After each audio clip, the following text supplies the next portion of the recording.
இன்றைக்கி மார்னிங் ஒரு ஹெல்த்தியான பிரேக்ஃபாஸ்ட்டு. அதுக்கு நான் ஆப்பிள் கொஞ்சம், பனானா கொஞ்சம், ரவா, மல்டிக்ரெயின் மாவு, பேரிச்சம்பழம் இது எல்லாத்தையுமே ஒன்றா மிக்சியில் போட்டு கொஞ்சமாக தண்ணி ஊற்றி அரைச்சிடலாம்.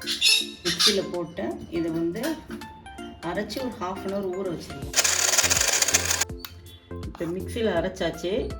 இது ஒரு 1/2 மணி நேரம் ஊற வச்சிடலாம். முளை கட்டின பச்சை பயிரில் ஒரு ஹெல்த்தியான சாலட் செய்ய போகிறேன். ஃபஸ்ட்டு கொஞ்சம் வெங்காயம், கொஞ்சம் தக்காளி, கொஞ்சம் காஞ்ச திராட்சை, கொஞ்சம் ஆப்பிள், கொஞ்சம் மாதுளை.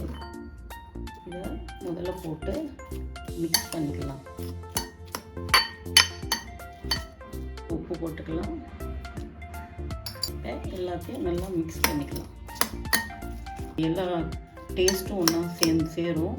இனிப்பு, புளிப்பு எல்லாம் சேர்ந்துடும். இதில் இப்போ முளை கட்டின பச்சை பயிரை போட்டுக்கலாம். கொத்தமல்லி,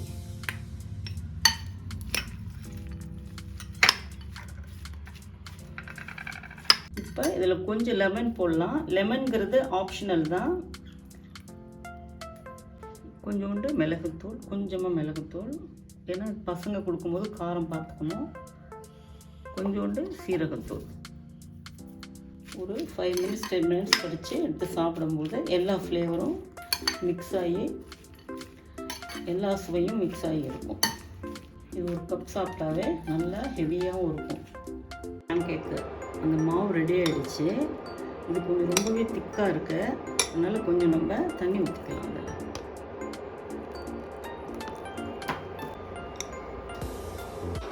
பேன்கேக்கு சின்ன சின்னதாக போட்டுக்கலாம்.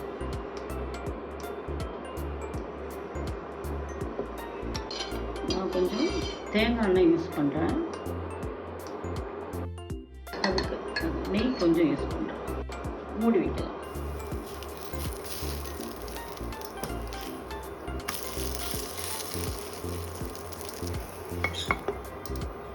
ஊற வச்சதுனால தான் இந்த ஏர் கூல் தெரியுது. ஒரு ஹெல்த்தியான பிரேக்ஃபாஸ்ட் ரெடியாக இருக்கு. ரொம்ப தின்னாக சாஃப்டாக இருக்குது. முளைக்கட்டின பச்சை பயிறு சாலடு. அது எப்படி இருக்குது சொல்லுங்கள். சூப்பராக இருக்குது, நல்லா இருக்கு. அந்த பேன் கேக்கும் சாப்பிட்டு பாருங்கள். வாழைப்பழம், ஆப்பிள் போட்டு ஒரு பேன் கேக். நல்லா இருக்கு.